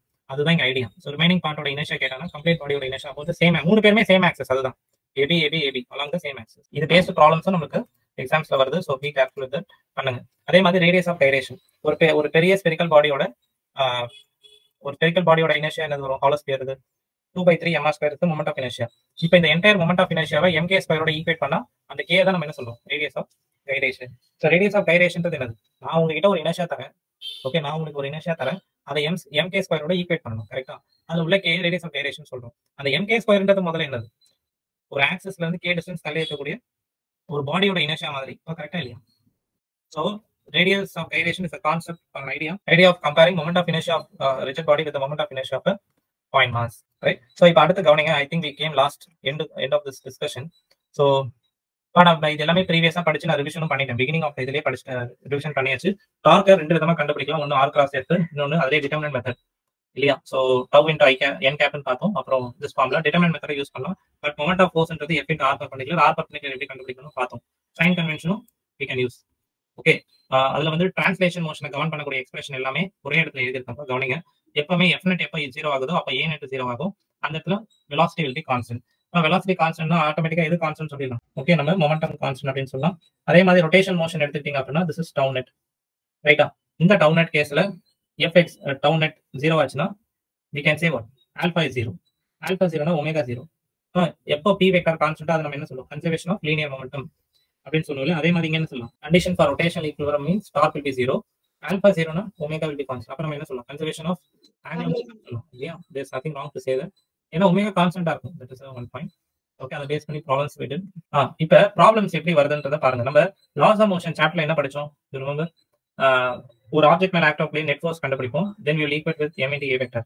அதே நம்ம காம்பனன்ட் ஸ்ப்ளிட்டிங் யூஸ் பண்ணனும்னா summation of force along x direction will be equal to m into ax, summation of force along y direction is equal to m into ay ன்னு படிச்சிருக்கோம். Acceleration என்ன? ஒரு ax i cap plus ay j cap. கரெக்ட்டா? இப்போ இது வந்து loss of motion. இங்க நம்ம ரொட்டேஷன் மோஷன்ல படிக்கும்போது tau is equal f is equal to ma வந்து ஓகே, இத வச்சு யூஸ் பண்றது நமக்கு கிளியரா இருக்கும். லாஸ் ஆஃப் மோஷன்ல படிச்சோம். இங்க நம்ம எதை யூஸ் பண்ண போறோம்னா ரொட்டேஷன் கேஸ்ல tau is equal to i alpha use பண்ண போறோம். tau netன்றது summation of individual torque. Scalar ஃபார்ம்ல தான் ஜெனரலா யூஸ் பண்ணுவோம். வெக்டார் ஃபார்ம் ஜெனரலா யூஸ் பண்ண மாட்டோம். ஸ்கேலர் தான் maximum we will use. Scalar form is more important. Tau is equal to i alpha. Tau net கண்டுபிடிக்கும் போது என்னது? சைன் கன்வென்ஷன் யூஸ் பண்ணுங்க. கிளாக்வைஸ் ஆன்டி கிளாக்வைஸ்ன்றது வச்சு சைன் கன்வென்ஷன் யூஸ் பண்ணுங்க. i வந்து about a given axis you can find. Alpha வந்து கண்டுபிடிச்சலாம். Okay, ரைட்டா இல்லையா? So when outward or upward alpha will be positive. இப்போ ஆல்பாக்கும் சைன் கன்வென்ஷன் கொடுத்தீங்கன்னா அவுட்வர்ட் பாத் வரக்கூடிய ஆல்பாக்கு பேர் என்னது? பாசிட்டிவ். அண்ட் மேல பார்த்து வரதும் பாசிட்டிவ்னு எடுத்துக்கோங்க. இது ஃபுல்லா பாசிட்டிவ், இந்த பார்ட் எல்லாம் நெகட்டிவ் அப்படின்னு எடுத்துக்கோங்க. ஓகே, ஸோ இப்போ ஆல்பாவும் ஒமேகாவும் எப்போ சேம் டைரக்ஷன்ல இருக்கும், எப்போ ஆப்போசிட் டைரக்ஷன்ல? Anyone can correctly say that? இது நம்ம சர்க்குலர் மோஷன்ல படிச்சோம். அந்த க்ளூவையும் நான் சொல்லிட்டேன். எப்போ ஆல்பா டைரக்ஷன் ஒமேகா டைரக்ஷன் எப்படி இருக்கு? ஆல்பா டைரக்ஷன் எப்படி ப்ரெடிக்ட் பண்ணணும்? சர்க்குலர் மோஷன்ல படிச்சோம்ல, அதே தான். சர்க்குலர் மோஷன்ல படிச்சது தான் இங்கே யூஸ்ஃபுல்லா இருக்கும். ஒமேகா இன்க்ரீஸ் ஆச்சுன்னா ஆல்பா ஒமேகா என்னவா இருக்கும்? அதே டைரக்ஷன்ல இருக்கும்ல. ஆல்பா ஒமேகா டிக்ரீஸ் ஆச்சுன்னா alpha will be opposite. Torque and angular acceleration due to a force acting on a mass. அதாவது ஒண்ணு இல்லப்பா, டார்க் முதல்ல கண்டுபிடிக்கிறோம். டார்க் கண்டுபிடிச்சா ஆல்பா கண்டுபிடிக்கலாம்ல. That's what it represent here. டார்க்குக்கும் angular acceleration tau is equal to i alpha base பண்ணி ஒரு ப்ராப்ளம் போட்டுருக்கோம். வேற எதுவும் கிடையாது. இதை யூஸ் பண்ணி ஒரு ப்ராப்ளம் பண்ணிருக்கோம். Right, okay. ஸோ இப்போ அடுத்து நம்ம பார்க்க வேண்டியது கைனடிக் எனர்ஜி. டிரான்ஸ்லேஷன் மோஷன்ல கைனடிக் எனர்ஜி வந்து half mv square. So rotation about given axis வந்து கைனடிக் எனர்ஜி வந்து half i omega square. So rolling மோஷன்ல என்ன வரும்? Translation plus rotation kinetic energy. டிரான்ஸ்லேஷனுக்கு half m v com square. And ரொட்டேஷனுக்கு என்ன வரும்? half i com.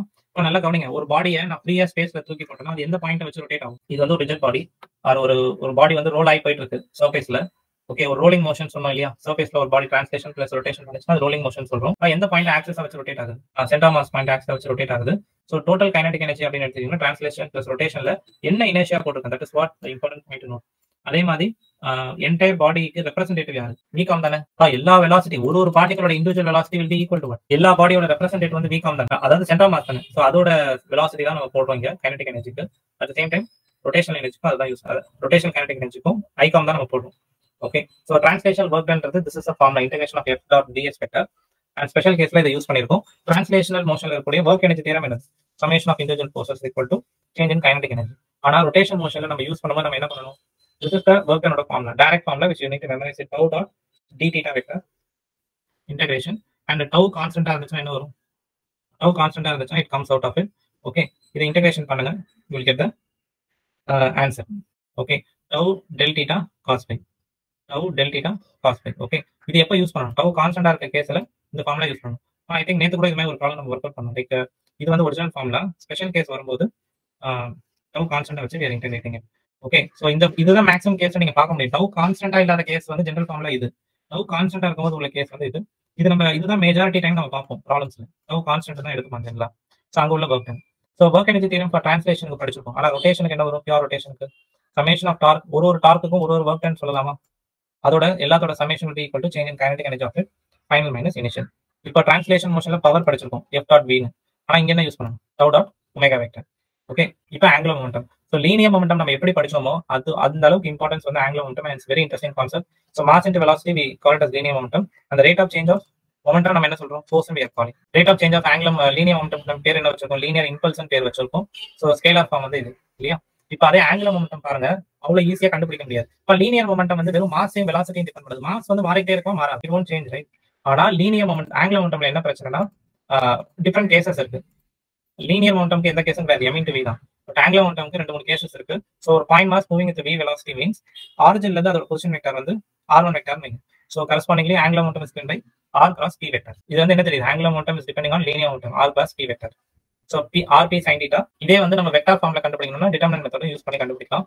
ஸோ இந்த ரிலேஷன் தான் நம்ம tau is equal to 1 dl vector divided by dt. ஓகேவா? dl vector divided by dt. if tau external வந்து 0 ஆச்சுனா angular momentum constant ஆகும். அந்த இடத்துல angular momentum conservation நம்ம அப்ளை பண்ணலாம். So angular momentum in case அப்ப pure rotation, ஒரு rigid body மட்டும் pure rotate ஆகும்போது angular momentum ஓட ஃபார்முலா என்ன வரும்? inertia about that axis into omega vector. So omega vector க்கு angular momentum க்கு என்ன டைரக்ஷன் வந்துருப்பா? Same direction. So can I ask you a quick question? omega க்கு என்ன டைரக்ஷன் வரும்? how to find direction of omega? Very good, right hand them rule இல்லையா? So அதே direction தான் ஆல்பா இருக்க போகுது. இப்போ இங்க பாருங்க, நமக்கு வந்து இப்போ நம்ம படிச்ச நிறைய கேஸ்ல ஒன்னு பியூர் ரொட்டேஷன், அதுக்கப்புறம் ஒரு point mass moving with velocity, ரெண்டு இனர்ஷியா ரெண்டு ஆங்குலர் மொமெண்டம் படிச்சிருக்கோமா? இப்போ வந்து pure rotation by rigid body, அதுக்கான ஆங்குலர் மொமெண்டம். ஓகே, அதே மாதிரி சில டைம் என்ன ஆகும்னா ஒரு பாடி டிரான்ஸ்லேஷனும் பண்ணும், ரொட்டேஷனும் பண்ணும். இப்போ அந்த இடத்துல வந்து எதை ஆக்சஸா எடுத்துக்க போறது ரொம்ப முக்கியம். ஃபார் எக்ஸாம்பிள் நான் வந்து இதுதான் ஆரிஜின்ல தான் என்னோட ஆக்சஸ் இருந்துச்சு and this particle is making translation plus rotation அப்படின்னா டிரான்ஸ்லேஷன் கேஸுக்கு நம்ம என்ன பண்ணணும்? இந்த என்டையர் மாஸோட என்டையர் ரிஜிட் பாடியோட மாஸ் வந்து சென்ட்ரல் மாஸ்ல இருக்குன்னு எடுத்துக்கிட்டு டிரான்ஸ்லேஷனோட ஆங்குலர் மொமெண்டம் எடுத்துக்கணும். தட் இஸ் ஒரு பாயிண்ட் மாஸ் மாதிரி எடுத்துக்கணும். At the same time rotation கேஸுக்கு எதை சென்ட்ரல் மாஸா எதை சென்டரா வச்சுக்கணும்? ஒரு பாடி வந்து டிரான்ஸ்லேட்டும் நடக்குது, ரொட்டேஷனும் நடக்குது. இந்த இடத்த ஆரிஜின்ல இருந்து நம்ம இனர்ஷியா கண்டுபிடிக்கிறோம், ஆங்குலர் மொமெண்டம் கண்டுபிடிக்கணும். ஸோ டிரான்ஸ்லேஷனுக்கு என்ன பண்ணுவோம்? r cross p vector. Is that right? இங்க எழுதி பாருங்க, டிரான்ஸ்லேஷன் பிளஸ் ரொட்டேஷன் பண்றனால டிரான்ஸ்லேஷனுக்கு r com cross p com. அதே வந்து r comன்றது position vector from the origin. அதே மாதிரி நம்மளுக்கு எல்லார் வெக்டர்ன்றது என்னது? i ஒமேகா இல்லையா? ஸோ அதை வந்து யூஸ் பண்ணணும். அந்த இடத்துல நம்ம என்ன பண்ணணும்? i com i should use. Right பாக்கு. இப்போ அடுத்து கவனிங்க. ஸோ நம்ம மோஷனை எத்தனை டைப்பா பிரிக்கலாம்? Sliding and rolling பிரிக்கலாமா?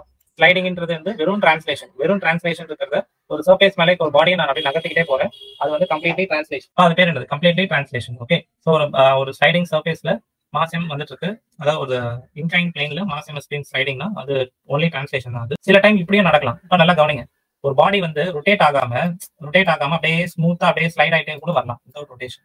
ஸோ அது மாதிரி கேஸும் பாசிபிள். டோட்டலா 3 கேஸ் பாசிபிள் பண்ண இடத்துல ஸ்லைடிங்கை பொறுத்த வரைக்கும். சர்ஃபேஸ் வந்து அப்படியே வருது, ஹாரிசான்டல் சர்ஃபேஸ் ஒரு இன்க்ளைன் பிளேன்ல ஸ்லைட் ஆகிட்டு வருது. சில டைம் என்ன ஆகும்னா, சில டைம் சர்ஃபேஸ் வந்து ஃபிரிக்ஷனே இல்லைன்னு வைங்க, and there is no friction. இந்த இடத்துல ஃபிரிக்ஷனே இல்லை, ஃபிரிக்ஷன் ஈக்குவல் டு 0 அப்போ வந்து ரூலிங்கே இருக்காது. அப்போ என்ன ஆயிடும்? ஜஸ்ட் ஸ்லைட் மட்டும் ஆயிடும். புரியுது இந்த பாயிண்ட்? ஐ திங்க் நான் கிளாஸ்ல கூட சொல்லலாம்னு நினைக்கிறேன், ரிவிஷன்ல செய்யுது. Right, okay. சரி, இப்போ ரோலிங் மோஷன்றது டிரான்ஸ்லேஷன். நம்ம இதுதான் லாஸ்ட் டாபிக்கும் கூட இல்லையா? ஸோ ரோலிங் மோஷனை பொறுத்த வரைக்கும் நம்ம ரெண்டா பிரிக்கலாம், translation plus rotation. So central மாஸோட velocity v com, and angular velocity வந்து எல்லா பார்ட்டிகளுக்கும் ஒமேகா தான். ஸோ இது ரெண்டு பார்ட்டா பிரிக்கலாம். இந்த மோஷனை கம்ப்ளீட் டிரான்ஸ்லேஷனாகவும் கம்ப்ளீட் ரொட்டேஷனாகவும் பிரிக்கலாம், பியூர் ரொட்டேஷனாகவும். Okay, so all the particles need to have same speed. So will everyone accept that எல்லா பார்ட்டிகல்ஸ்க்கும் சேம் வெலாசிட்டி தான் இருக்கணும். அப்பதான் என்ன ஆகும், distance between the particles will not change. இப்போ கரெக்டா இல்லையா? சென்ட்ரல் மாஸ்க்கு என்ன வெலாசிட்டி இருக்கோ அதே வெலாசிட்டி எல்லாருக்கும் நான் கொடுக்கலாம்ல டிரான்ஸ்லேஷன் மோஷன்ல. All the particles will have same speed. அதே ரொட்டேஷன் மோஷன் எடுத்துக்கிட்டீங்கன்னா எல்லா பார்ட்டிகளுக்கும் எது சேமா இருக்கும், ஒமேகா. கரெக்டா இல்லையாப்பா? ஸோ கரெக்டா இந்த பாட்டம் ஆஃப் த பாயிண்ட் நீங்க எடுத்து பாத்தீங்க அப்படின்னா, இப்போ பாட்டம் ஆஃப் த பாயிண்ட் பொறுத்த வரைக்கும் டிரான்ஸ்லேஷன் படி வி காமன் வரும். அதே ரொட்டேஷனுக்கு என்ன வரும், ஆர் ஒமேகான்னு வரும். இதான் டவுட்ஸ் இருக்கா? டிரான்ஸ்லேஷனுக்கு இந்த பாயிண்ட் பி மட்டும் எடுத்துக்கலாம். பாயிண்ட் பி நம்ம ஏன் எடுக்கிறோம், அதுக்கு ரீசன் இருக்கு. சரி, நான் இந்த ஒரு பாடியில நிறைய பாயிண்ட்ஸ் இருக்கு, ஒரு 4 பாயிண்ட்ஸ் நம்ம மென்ஷன் பண்ணிருக்கோம், பி ஆர் கியூ எஸ்னு. ஆனா we are interested in the bottom of the point. இந்த பாயிண்ட் பி ல என்ன வெலாசிட்டி இருக்கு, விகாம் தெரியுதா? அதே பாயிண்ட் பி ல இங்க என்ன வெலாசிட்டி இருக்கு, ஆர் ஒமேகா. கரெக்டா? சோ அந்த பாயிண்ட் பி ல எத்தனை வெலாசிட்டி இருக்கு, ரெண்டு வெலாசிட்டி இருக்கு. ஒன்னு டிரான்ஸ்லேஷனால வரது வந்து விகாம், ரொட்டேஷனால வரது என்னது, ஆர் ஒமேகா. சோ இந்த வெலாசிட்டிஸை வச்சு சில பாயிண்ட் சொல்றான். என்னன்னு பாருங்க. The body and the ground are in contact at point P. இந்த பாயிண்ட் பி நம்ம சூஸ் பண்ணிக்கிறோம். V com is equal to R omega. அப்போ விகாமும் ஆர் ஒமேகாவும் ஈக்குவலா இருந்துச்சுன்னா அந்த கேஸ் நம்ம என்ன சொல்றோம், pure rolling. 90% of the questions நம்ம பியூர் ரோலிங்ல தான் வரும். அதே when the Vcom is greater than R omega, அந்த கேஸுக்கு பேர் வந்து forward slipping. Vcom less than R omega ன்றது backward slipping. Impure rolling you can call. Clear? So இப்போ வந்து kinetic energy in rolling motion. இது நம்ம ப்ரீவியஸா பார்த்தது தான, translation plus rotation இது ப்ரீவியஸா பார்த்தது. நல்லா கவனிங்க. பியூர் ரோலிங்ல ரொம்ப ரொம்ப இம்பார்ட்டன்டான பாயிண்ட் வந்து என்னன்னா, Vcom is equal to R omega தான பியூர் ரோலிங்கோட கண்டிஷன். கரெக்ட் தான? பியூர் ரோலிங்ல Vcom is equal to R omega. இப்போ இந்த டிஃபரன்ஷியேட் பண்ணீங்கன்னா என்ன வரும், dVcom divided by dt. ரெண்டு பக்கம் டிஃபரன்ஷியேட் பண்ணீங்கன்னா can I write A com is equal to R alpha. So இது வந்து பியூர் ரோலிங் கண்டிஷன். இது ரெண்டு பக்கம் டிஃபரன்ஷியேட் பண்ணீங்கன்னா A com is equal to R alpha. அதாவது A com ன்றது என்னது, லீனியர் ஆக்ஸலரேஷன், R ன்றது என்னது, ஆங்குலர் ஆக்ஸலரேஷன். சோ இந்த பியூர் ரோலிங் கண்டிஷன் மூலமா டிஃபரன்ஷியேட் பண்ணி நம்ம என்ன பண்ணிருக்கோம்னா, A com க்கும் R க்கும் ஆல்பாக்கும் ரிலேஷன் கண்டுபிடிச்சிருக்கோம். லீனியர் ஆக்ஸலரேஷன், இது angular acceleration. Okay, very very important formulas இது ரெண்டுமே. அதுக்கப்புறம் பாருங்க, இப்போ நம்ம படிக்க போற கேஸ்ல ரோலிங் மோஷன் ரெண்டா பிரிச்சுக்கலாம். ரோலிங் மோஷன் ரெண்டா பிரிச்சுக்கலாம். ஒன்னு வந்து ஃபோர்ஸ் வந்து நம்ம எங்க அப்ளை பண்றோம், கரெக்டா சென்டர் மாஸ் பாயிண்ட்ல ஃபோர்ஸ் அப்ளை பண்றோம். ஓகே, இந்த கேஸ்ல நம்ம என்ன பண்ணோம், friction will be acting towards left side. இது ரொம்ப டீடைலா போய் படிக்கலாம், இல்ல சிம்பிளா ஸ்டாண்டர்டா அதோட ஃபைனல் ரிசல்ட் கூட ஞாபகம் வச்சுக்கோங்க. ஓகே, நான் எல்லாமே டீடைலா தியரி படிக்கும்போது எக்ஸ்பிளைன் பண்ணியிருக்கேன். ஓகே, அது புரியலன்னா டீடைலா கூட போய் பாருங்க. ஆனா நீங்க எக்ஸாம் பாயிண்ட் ஆஃப் வியூல இருந்து பார்க்கும்போது இந்த ஃபைனல் ரிசல்ட்ஸ் மட்டும் நீங்க புரிஞ்சுட்டாலே போதும். ஓகே, நம்மளுக்கு இங்க என்னெல்லாம் இம்பார்ட்டன்ட் பாயிண்ட், நம்ம ரைட் சைடுல ஒரு ஃபோர்ஸ் அப்ளை பண்றோம். எந்த இடத்துல அப்ளை பண்றோம், கரெக்டா சென்டர் மாஸ்க்கு அப்ளை பண்றோம். And it's going to make அதாவது force applied at centre mass, ஒரு கேஸ். அதுக்கப்புறம் அடுத்த கேஸ் என்னது, இன்க்ளைன் பிளேன்ல வரதுன்னு வச்சுக்கோங்க. Force is applied at the centre, அதாவது சென்டர் மாஸ்ல நம்ம அப்ளை பண்ணிருக்கோம். சோ நம்ம இந்த formula it's very very important. F minus alpha, F minus small f will be equal to M into A com. அதாவது ரைட் சைடுல பார்த்து கேபிட்டல் F, லெஃப்ட்ல பார்த்து F small f, this will be equal to capital M into A com. அதே மாதிரி நான் இங்க tick பண்ணிருக்கேன். ஆக்சுவலி நான் எல்லாத்தையும் டிக் பண்ணி அந்த டைம் உங்களுக்கு எக்ஸ்பிளைன் பண்ணிருக்கேன் பாருங்க. இது வந்து ஃபர்ஸ்ட் ஒன் நமக்கு, and this is the pure rolling condition உள்ளது. ஓகே, சோ இந்த ரெண்டு ஃபார்முலாஸ் யூ ஜஸ்ட் மெமரைஸ். உங்களுக்கு மெமரைஸ் பண்ணாலும் டிஃபிகல்ட் கிடையாது, எல்லாமே நமக்கு புரிஞ்சு தான் படிச்சிருக்கோம். ரைட் சைடுல கேபிட்டல் F, லெஃப்ட் சைடுல small f, M into A com. Newton's law. Tau is equal to I alpha இருக்குல, Tau is equal to I alpha நீங்க கரெக்ட்டா யூஸ் பண்ணீங்க அப்படினா you can show that alpha is equal to F into R divided by I com. சோ alpha கண்டுபிடிக்கிறதுக்கான ஒரு formula இது. ஆல்பாக்கும் ஒமேகாக்கும், ஆல்பாக்கும் A com க்கும் உள்ள ரிலேஷன் வந்து இது, ஒமேகாக்கும் V com க்கும் உள்ள ரிலேஷன் வந்து இது. அதே மாதிரி n வந்து equal to mg. friction can be less than or equal to mu sn. So எல்லா ஃபார்முலா இருக்கு பாருங்க, 1 2 3 4 and 5 அஞ்சு ஃபார்முலா ஞாபகம் வச்சுக்கோங்க. இத டிரைவ் பண்ணலாமான்னு கேட்டீங்கன்னா டிரைவ் கூட பண்ணுங்க, எக்ஸாம்ல அவ்வளவு டிஃபிகல்ட் கிடையாது. பட் இந்த ஃபார்முலா எல்லாம் டிரைவ் பண்ணிட்டு இருந்தீங்கன்னா டைம் எடுக்கும். ஒண்ணு இல்ல, டார்க் கரெக்டா சொல்லணும், கேபிட்டல் F ஸ்மால் f போட்டு டார்க். ஓகேவா? சோ அத பேஸ் பண்ணி ஒரு ப்ராப்ளம். ரைட்டா? இப்போ அதே மாதிரி பாருங்க, rolling in and rough incline plane. Smooth incline பிளேன்ல ரோலிங் இருக்குமா இருக்காது? Quick question. No sir, slide மட்டும் தான் சார். யா, குட். சோ இப்போ வந்து இந்த ரிலேஷன் ஞாபகம் வச்சுக்கோங்க. டவுன்லோட் பார்த்து வரது mg sin θ, லெஃப்ட் சைடுல மேல பார்த்து இருக்கிறது F equal to M into A com. அதே மாதிரி நார்மல் ரியாக்ஷன் பொறுத்த வரைக்கும் n is equal to mg cos θ. அதே மாதிரி டார்க் ரிலேஷன் இருக்குல, Tau is equal to I alpha. இந்த ரிலேஷன்ல இருந்து we can prove that this is the formula and friction வந்து எப்பவுமே less than or equal to mu sn. Pure ரோலிங்ல இருந்து இந்த formula. இந்த 4 ஈக்குவேஷன் இருக்கு பாருங்க, 1 2 3 4 and 5. இத சால்வ் பண்ணீங்கன்னா உங்களுக்கு கிடைக்க போறது தான் A com. A com தெரிஞ்சிருச்சுனா இப்போ A com மட்டும் நோட் பண்ணி வச்சுக்கோங்க. மத்தபடி क्वेश्चनல என்ன கேட்டாலும் இத யூஸ் பண்ணி சால்வ் பண்ண தெரியுமா உங்களுக்கு? கவனிங்க. சோ இந்த அஞ்சு எக்ஸ்பிரஷன் இருக்கா, இந்த 1 2 3 4 and 5. இத வச்சு உங்களால என்ன கண்டுபிடிக்க முடியும்னா A com என்னன்னு கண்டுபிடிக்க முடியும், ஆல்பா என்னன்னு சொல்ல முடியும், F என்னன்னு சொல்ல முடியும். நல்லா கவனிங்க. A com வந்து எப்பவுமே இந்த ஃபார்முலா, இதுக்கு பின்னாடி டெரிவேஷன் இருக்குப்பா, அந்த டெரிவேஷனுக்குள்ள நான் போல. A com மெமரைஸ் பண்ணிக்கோங்க. A com மெமரைஸ் பண்ணிட்டீங்கன்னா ஆல்பா சொல்லிடலாம். ஏன்னா என்னது, A com is equal to R alpha ல ஆல்பா சொல்லிடலாம். ஆல்பா தெரிஞ்சதுக்கு அப்புறம் F ஐயும் சொல்லிடலாம். கரெக்டா இல்லையா? ஆல்பா தெரிஞ்சிச்சா F சொல்லலாமா இல்லையா? இலவசன் I think same problem came இல்லையா? RF is equal to I com alpha. அவன் என்ன கேட்டிருந்தான்? F கேட்டிருந்தானா? இந்த ஃபார்முலா யூஸ் பண்ணாம நம்ம எந்த ஃபார்முலா யூஸ் பண்ணோம்? இதையும் யூஸ் பண்ணலாம். But this is a general formula. But this is a right way to find the friction. Omega கண்டுபிடிக்கணும் அப்படின்னா you can use this formula. That is V com கண்டுபிடிக்கணும், S கண்டுபிடிக்கணும், distance traveled along the inclined plane இதெல்லாம் கண்டுபிடிக்கணும்னா you use this expression. Okay, so A com கண்டுபிடிச்சிட்டீங்கனாலே அதை இங்க substitute பண்ணி V com கண்டுபிடிங்க. இதெல்லாம் எப்படி யூஸ் பண்ணணும்னு தெரியும், கரெக்டா இல்லையா? ஸோ அதனால இதெல்லாம் மெமரைஸ் பண்ண வேண்டாம், don't memorise it. But solve பண்ணி காமிச்சிருக்கேன். இனிஷியல் வெலாசிட்டி 0 இருக்கும்போது எப்படி வரும் ஸ்பெஷல் கேஸ் மாதிரி சால்வ் பண்ணிருக்கோம். But don't memorise this. இந்த ஃபார்முலா மெமரைஸ் பண்ணிக்கோங்க. This formula is very very important. μs is equal to greater than or equal to, அதாவது மினிமம் கோஎஃபிஷியன்ட் ஆஃப் ஃபிரிக்ஷன் எவ்வளவு இருக்கணும்னு கேட்பான். அப்ப you can write this. Okay, அதே மாதிரி ஒரு பாடி வந்து மேல இருந்து கீழே ஸ்லைட் ஆகும்போது டிஃப்ரெண்ட் கேசஸ் என்ன இருக்கலாம், ring, disc, solid sphere, hollow ஸ்பியர்லாம் இருக்குல்ல. ஹாலோ ஸ்பியரோட இனர்ஷியா மட்டும் இட் இஸ் வேரியபிள். ஏன்னா ஹாலோன்றது ரேடியஸ் வந்து உள்ள சில பார்ட் எம்டியா இருக்கும், சில பார்ட் மாசா இருக்கும் இல்லையா. ஸோ ஹாலோ ஸ்பியரோட இனர்ஷியா வந்து வேரியபிள். மற்ற எல்லாருக்குமே it is we can substitute it. So ரிங்கோட இனர்ஷியா என்னது? This one.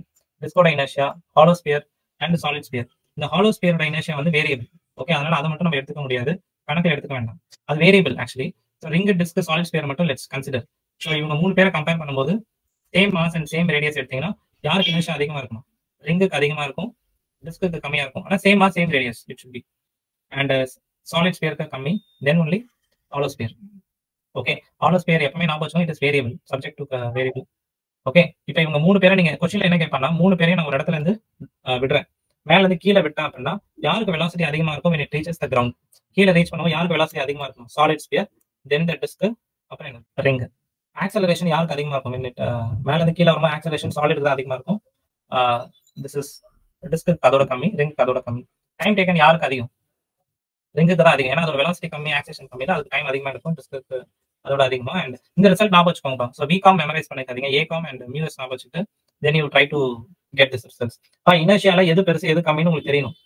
IR is greater, ID is less than that, IS is greater, less than ID, IH வந்து அதோட கம்மி. But you should always remember hollow ஸ்பியரோட inertia is subject to variable. At the same time இந்த பாயிண்ட்ஸே ஞாபகம் வச்சுக்கோங்க. இதுல important point next வந்து எனர்ஜி கன்சர்வேஷன் இதுல அப்ளை பண்ண முடியும். இங்க ஃபிரிக்ஷன் ஆக்ட் ஆகுதா? நல்லா கவனிங்க. இந்த கேசஸ்ல ஜென்ரலா ஃபிரிக்ஷன் ஆக்ட் ஆச்சுன்னா கன்சர்வேஷன் ஆஃப் எனர்ஜி அப்ளை பண்ண முடியாதுன்னு சொல்லியிருக்கோம், கரெக்டா இல்லையா? ப்ரீவியஸ் தியரியில அதை சொல்லி கொடுத்துருக்கேன். Conservation of energy, friction, non conservative force act ஆச்சுன்னா கன்சர்வேஷன் ஆஃப் எனர்ஜி அப்ளை பண்ண முடியாது. ஃபிரிக்ஷனல் ஃபோர்ஸிங் என்னது இருக்கு, பட் ஸ்டில் நம்ம என்ன பண்ணலாமா? கன்சர்வேஷன் ஆஃப் எனர்ஜி அப்ளை பண்ணலாம் அப்படின்னு சொல்றோம். ஏன் அப்படின்னா அதுதான் நான் டீடைலா எழுதிருக்கேன். So we study conservation of energy can be apply non conservative force equal to 0. But there is a correction பா, இதை சேஞ்ச் பண்ணிக்கோங்க. Equal to 0 not equal to 0. Maybe அந்த டைம்ல ஐ மேட் a mistake. அதை கரெக்ஷன் பண்ணிக்கோங்க.